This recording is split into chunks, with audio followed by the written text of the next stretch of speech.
My woord vanmôre is vervang petisie met prys. Nou ek wil duidelik sê petisie is nie verkeerd nie. Die woord van die Here sê kom na my toe en vra vir my en as jy my vra sal ek gee. Dis petisie. Kom na my toe, soek my in die dag van benoudheid. Dis petisie. Wat jy ook al vra, ontvang jy. Ons spreek dit van hier af gedurig Here, maar partykeer is dit nodig dat ons petisie net bietjie vervang met prys. Ons as kinders van die Here het hierdie ding, ons hou daarvan om te vra. Here gee my, 'n goeie maat ingedruk, ingeskit en tot oorlopends toe volle. Here ek ontvang, dankie dat U gee. En hy doen. Maar in my lewe het ek al soveel keer gehoor die woorde, ek het nou meer vervolging van dat ek 'n kind van God is, as toe ek in die wêreld was. In koppe gaan so. Ek het nou meer vervolging, dit gaan nou moeiliker. In baie areas van my lewe, ja, ek is gered, ek behoort aan die Here, ek weet die Here kan enige iets doen, hy is almagtig en alkragtig, maar my broer, dit gaan moeilik partykeer, en ek het nodig om die Here werklik waar te vertrou, vir 'n wonderwerk in my lewe. Omstandighede word net moeiliker en moeiliker, hier in Suid-Afrika, volgende week, het ons 'n stemdag. En almal is op edge, wat gaan gebeur? Almal is senuweeagtig.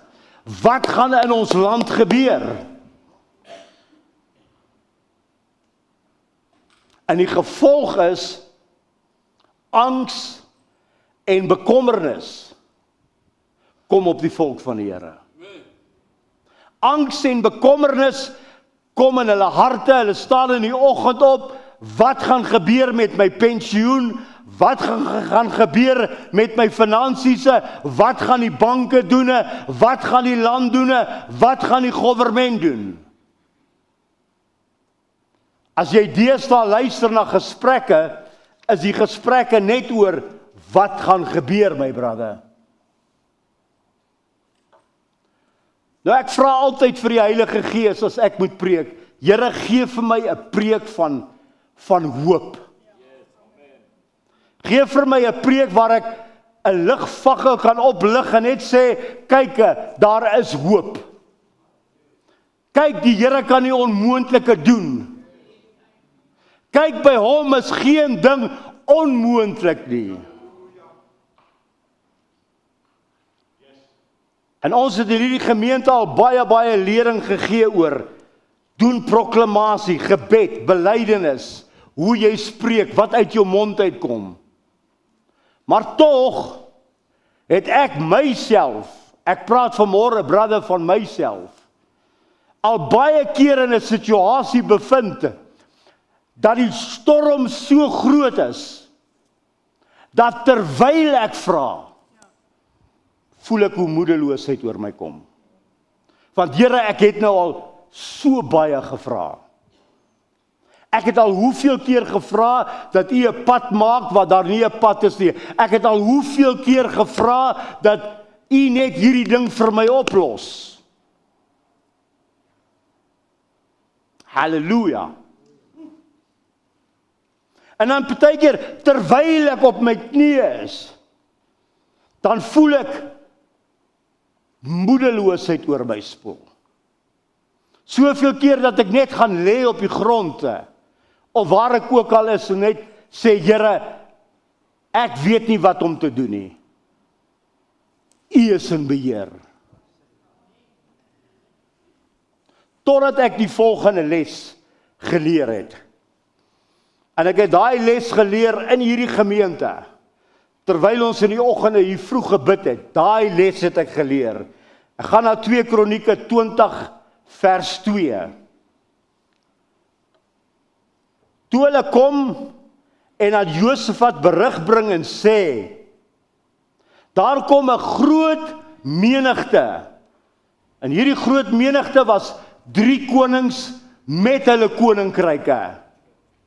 Daar kom 'n groot menigte teen u van ander kant die see. Van Edom af, en kyk, hulle is al in Haseson Tamar.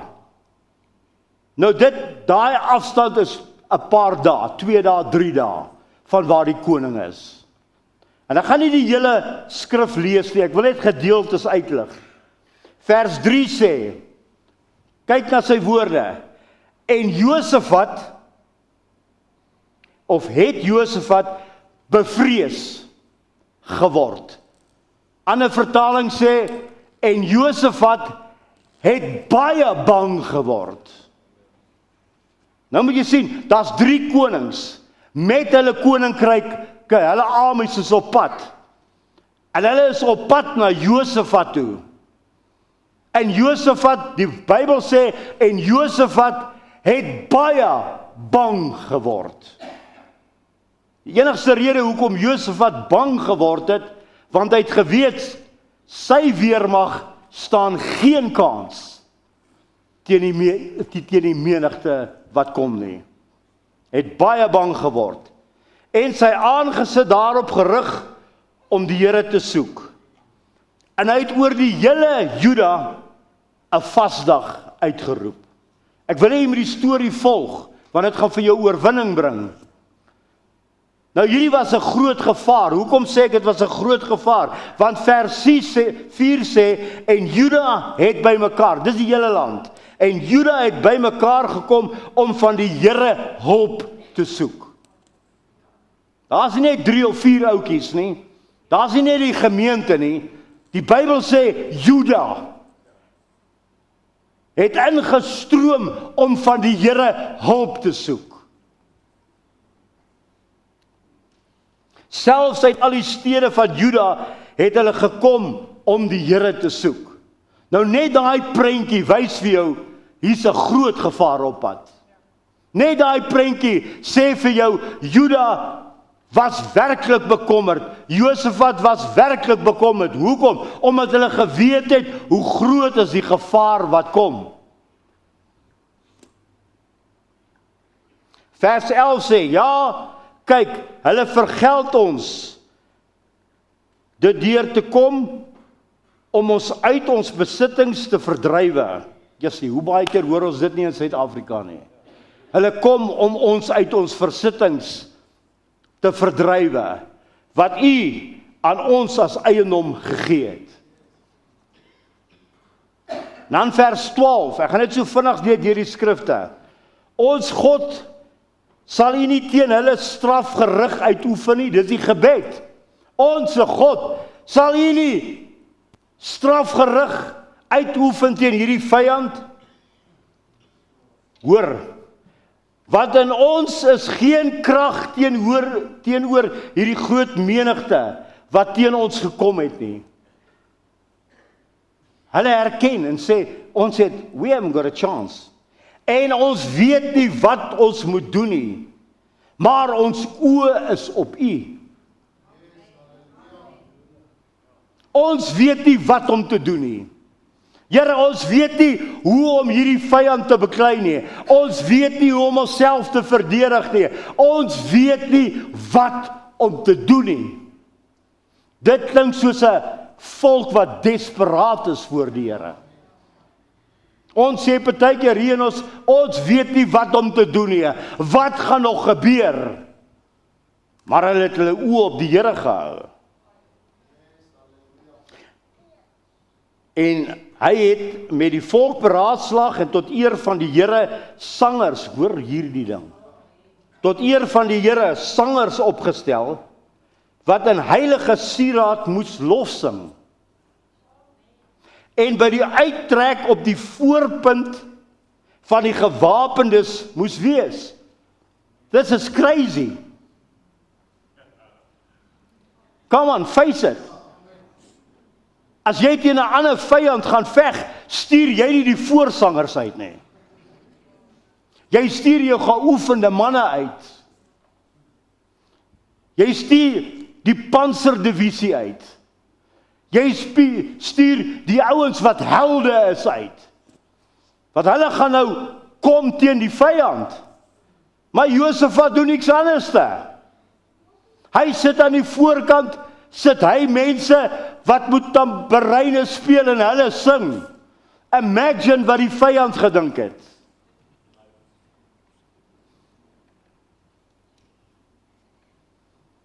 Imagine, hier kom hulle uitgestappe, die vyand is gereed, hulle is bewapen, hulle wil net lewens leef, en hier kom 'n paar joetjies uit met hulle tamboeryne, loof die Here, hy is goede, sy goedertierenheid is tot in ewigheid.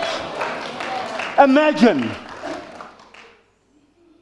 why would that happen? Verander 'n bietjie jou petisie vir prys of vir lofprysing. En hulle begin om die Here te prys en te eer.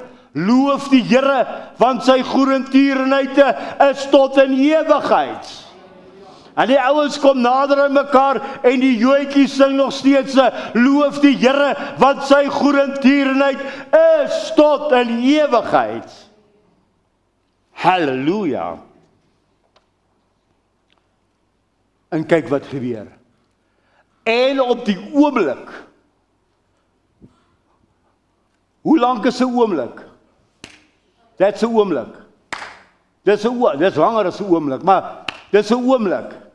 Die Bybel sê, en op die oomblik, toe hulle die gejubel en die lofsang aanhef, op die oomblik, toe hulle die Here begin prys, op die oomblik, toe hulle by die naam van die Here begin groot maak, kyk die volgende gedeelte, het die Here 'n hinderlaag opgestel teen die kinders van Ammon.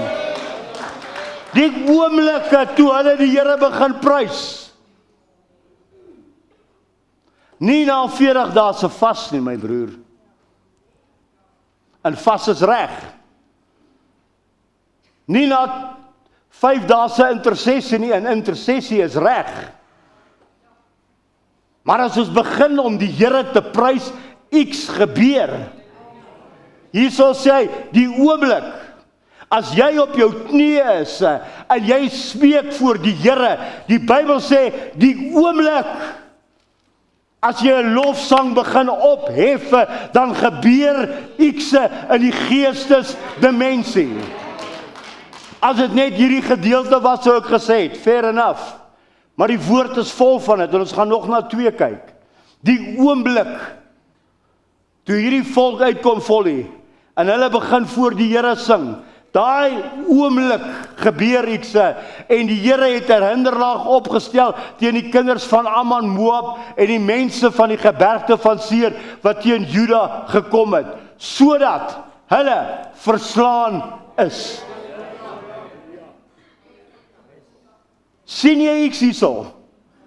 Sien jy die volk het nie nodig gehad om eers 'n swaard te trek nie.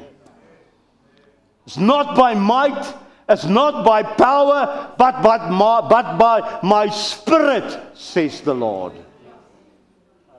Die oomblik toe hulle beginne om die Here te prys, het die Here die vyand verslaan.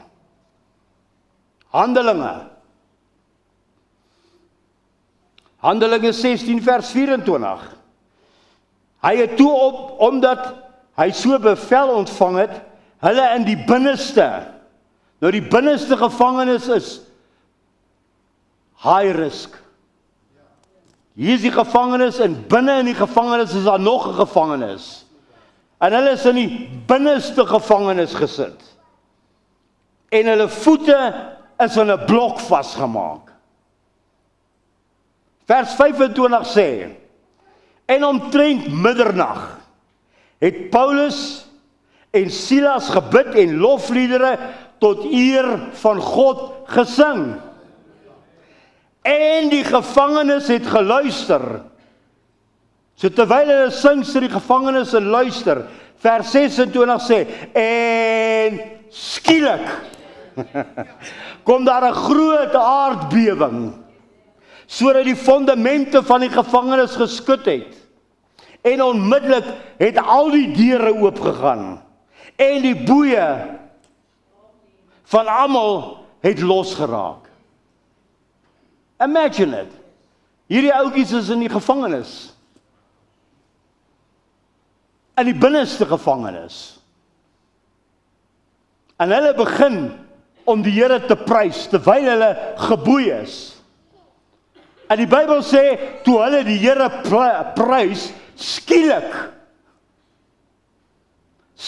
gebeur iets, 'n aardbewing kom. En aardbewings maak nie boeye los nie.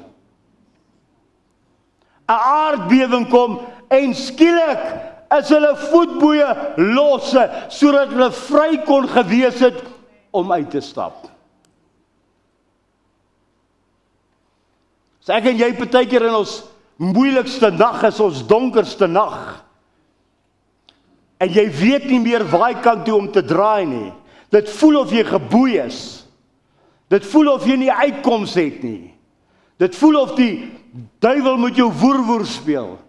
Daai is die oomblik wat jy op jou knieë gaan en jy begin om die Here te loof en nie vra nie. Die Here, die Bybel sê, hy weet wat jy nodig het nog voordat jy vra. Maar as jy kom met 'n hart van lofprysing voor die Here. Here, ek wil U loof. Here, ek wil U eer. Ek lig U naam op. Ek kyk nie na my omstandighede nie. Ek kyk na die Here van die leerskare. Ek weet dat U alles kan doen en dat niks is vir U onmoontlik. Die oomblik as jy hom begin loof en prys, dan sê die Bybel iets gebeur. En in hierdie geval wat gebeur het, 'n aardbewing. En voetboeye wat loskom, sodat hulle vry kon gegaan het. Gaan jy nog ene wys? Die Bybel sê mos, die getuies van 2 of 3. Okay. 'n Psalm van Dawid, toe hy hom kranksinnig gehou het voor Amalek, en hom weggejaag het, sodat hy heen gegaan het. Hierdie is die storie van Dawid. Dawid is op vlug vir sy lewe, die koning roep hom in. Die koning wil hom sien. Die koning wil hom veroordeel. Hierdie is die einde van Dawid. Dawid gaan, die Bybel sê, hy gaan daartoe en hy tree dom op. En dan het hy hierdie uitroep, ek wil die Here altyd loof. Sy lof sal altyd deur in my mond wees. My siel sal hom beroem in die Here. Die ootmoediges sal dit hoor en bly wees. Maak die Here groot, maak die Here saam met my groot en laat ons sy naam verhef. In die storie leer die koning sê, hierdie ou is mal. Ek gaan nie eens na hom kyk nie. Stuur hom weg. Laat hom gaan. En hy loop vry daar weg. Daar is niks wat die Here nie kan doen nie. Nou geloof is die ding wat God beweeg. Want sonder geloof is dit onmoontlik, sê die Bybel, om God te behaag. Geloof beweeg God en prys is 'n uitdrukking van jou geloof, dat Here, ek prys U by voorbaat, dat U hierdie wonderwerk vir my gaan doen. Iets gebeur as jy begin om die Here te prys. Geloof begin op en af spring binne in jou, as jy begin om die Here te loof en te prys. Jy kan voel, iets is besig om te gebeur. Ek het al deur moeilike tye in my lewe gegaan, en dan sou ek op 'n plek gestaan het, as ons in die oggende hier gebid het, het ek gewoonlik daar agter gestaan of hier agter, en dan, ek vergeet om te bid. Ek begin net om, Here, ek wil U prys, ek wil U loof. Halleluja, U is groot. Halleluja, daar's niks wat U nie kan doen nie. Halleluja, U is die Here van wonderwerke. Halleluja, U is die koning. En ek hou aan, en ek hou aan, en ek hou aan om die Here te prys. In die begin dan voel ek nie eens om dit te doen nie.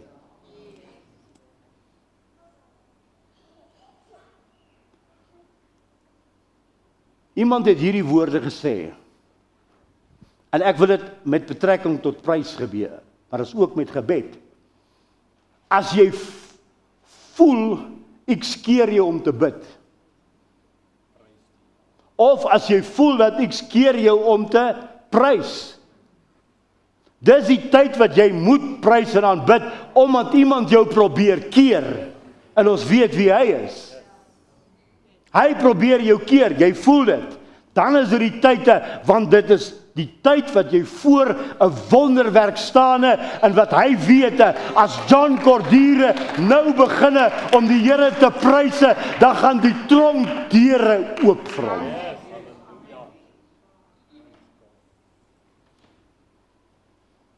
Vanmôre ek sê, God is nie swak nie. Maar baie van sy kinders het swak geword. God kan alles doen, maar dit is sy kinders wat in vrees en bewering beweeg. Hy wat in die skuilplek van die Allerhoogste sitte, sal vernag. Ek is in sy skuilplekke. Ek is weggesteek vir die Here, of by die Here. Al gaan ek deur 'n dal van doodskade, ek sal geen onheil vrees nie, want U is met my.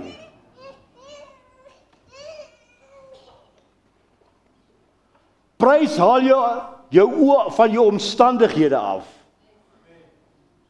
en jou lippe bring dit in herinnering die grootheid van sy werke. As jy begin om die Here te prys, en jy begin om die Here te loof, dan gebeur iets. En die iets wat gebeur is, jy begin onthou, wie is hierdie Here?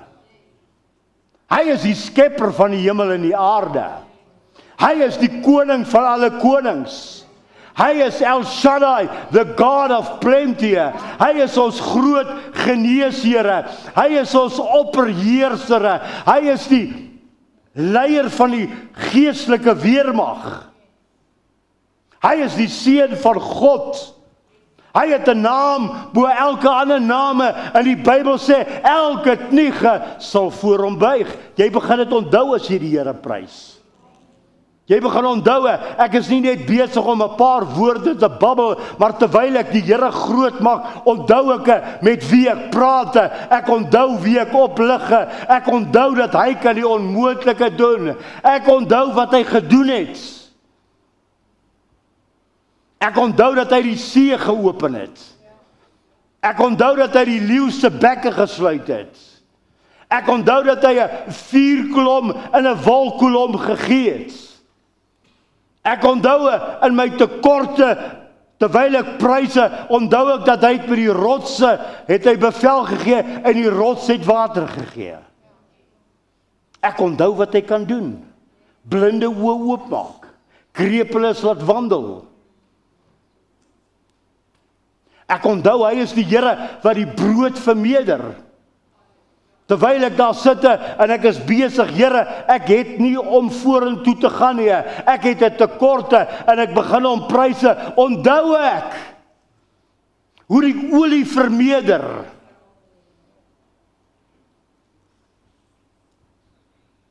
En dan onthou ek die woorde wat hy sê.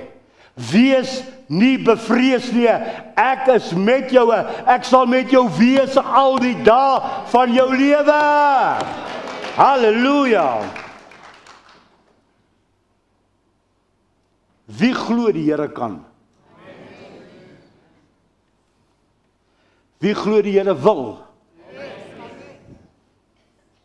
Vanmôre gaan ek kort preek. Psalm 100 vers 4 sê, enter his gates with thanksgiving and his courts with praise. Wat beteken dit? Wat beteken dit? Dit beteken, sodra ek begin prys, I'm going through the gates of his provision. Sodra ek begin pryse, gaan ek deur die poorte. En ek vind myself in his courts. Voor die Here, sodra ek begin prys, vat dit my van hier en dit dra my, en dit sit my in die teenwoordigheid van die Here, waar ek kan pryse, waar ek kan vra, waar ek kan ontvang. Enter his gates with thanksgiving, and his courts with praise. Yes. And his courts with praise. Ons weet die Bybel sê, as gevolg van Christus het ek nou toegang tot die Vader. En ek kan sê, Abba Vader. Maar het jy al probeer regtig Abba Vader sê as jy heeltemal down is? Dis moeilik. Jy weet hy is jou Vader. Maar as daai storm slaan om jou, en jy weet, ek kan aanroep, en jy weet, hy hoor my, en jy weet, hy het wonders gedoen, partykeer net hier binne in jou, voel jy, asof jy nie kan loskom nie. Jy voel, jy is in die middel van die storm. Gebeur dit net met my? Gebeur met ons almal. Jy is in die storm. Jy hardloop kamer toe om te bid, jy voel jy kan nie bid nie. Jy gaan vind vir jou 'n stil plek. En dit voel net of dit nie wil vloei nie. Dan die Mary is ek reg. Dit voel net of dit nie wil vloei nie. Terwyl ek met die Here besig is, Here, onderneem gou hier vir my asseblief. Dink ek aan hoe groot hierdie probleem is. En my probleem is altyd deur voor my. Maar die woord sê, enter his gates with thanksgiving, and his courts with praise. As ek my in die teenwoordigheid van die Here wil bevind, waar ek kan sê, Vader, dan begin ek om te prys, en ek loof hom, en ek eer hom, en ek lig sy naam op, en ek sê, Here, ek weet nie hoe ek voel, maar ek weet net, U is die Here wat die onmoontlike, en my brother, dit is 'n minuut, is 'n paar sekondes, dan voel jy, die gees van die Here is besig om jou op te lig, en jou op 'n plek te sit, waar jy moet boldness voor hom kan kom, en kan sê, Vader, nou ek ken jou lewe nie, en ek ken jou behoefte nie, maar jy ken dit. Jy weet wat jy nodig het. Is ek reg? Het iemand van die Here iets nodig? Kom ons staan.